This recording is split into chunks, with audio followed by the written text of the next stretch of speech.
Hi guys, it's Simon C. Welcome to this new AI radar. Today I have 3 news about artificial intelligence in Japan. A couple of weeks ago, John Russell reported on TechCrunch that Sony announced a new $185 million fund to invest in tech startups. Indeed, Sony announced a new fund, the Innovation Growth Fund, that is aiming to raise 20 billion Japanese yen, around 165 million euros or $185 million, to invest in companies within key high-growth industries. The new fund will be run jointly with Daiwa Capital Holdings, sorry for the pronunciation, and other investors with very long names. The previous fund, launched in 2016, made more than 40 investments in AI and robotics. Now IGF's goal is to write bigger checks than Sony typically manages by itself, paying closer attention to tech startups. In particular, with the establishment of this fund through IGF, Sony hopes to accelerate open innovation while contributing to social development, said Executive Vice President Toshimoto Mitomo. On the other hand, Yoshihisa Kaneko, Executive Managing Director of Daiwa Securities, says that the integration of Sony's insights of cutting-edge technologies and Daiwa Securities Group's expertise in finance will lead to the creation of a new kind of venture capital business while providing the spark for new trends in the venture capital ecosystem. The infamous technology review reporter Will Knight, was the smartphone, reported on Technology Review indeed that researchers in Japan created a smart and cheap myoelectric prosthetic hand controlled by muscle contractions.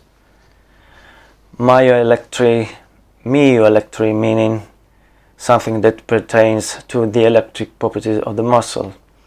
Current devices are very expensive, with costs ranging from $25,000 to $75,000, and can be difficult to use because it is hard for software to distinguish between different muscle flexes. This Luke Skywalker hand is controlled using a neural network trained to recognize combined signals, the so-called muscle synergies. In a test with 7 people, the participants were able to perform 10 different finger motions with around 90% accuracy. Despite there are still challenges to overcome, like muscle fatigue and the complication that will come with getting the software to recognize a wide variety of real-world movements, and being unclear how much these technologies might reduce the cost of prosthetics, the new approach might someday change the lives of amputees who rely on them. Hisashi Iwato, Nikkei staff writer, reported on Nikkei at the beginning of June, that Sony busts Japanese-style egalitarian salaries in battle for AI expertise. Sony will increase salaries by up to 20% for new recruits with high-tech skills in fields such as artificial intelligence, moving away from the traditional Japanese emphasis on seniority, to better compete in a battle for talent that crosses industries and international borders. Global competition for top talent in the tech industry, where big American players like Google and Apple dominate, has made it increasingly important to offer new graduates compensation in line with their abilities from the time they enter the company. Sony applied this new policy to about 5% of its roughly 400 spring 2019 hires.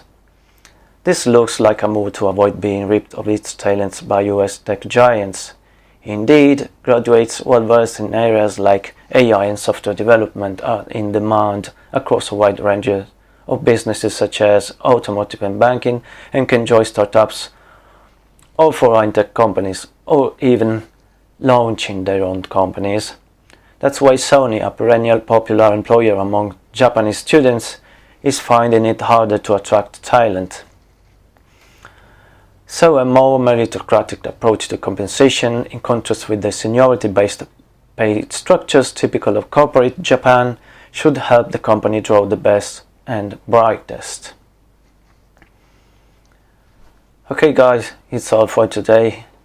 I still have a hard time in pronouncing prosthetics, but I will keep on fighting.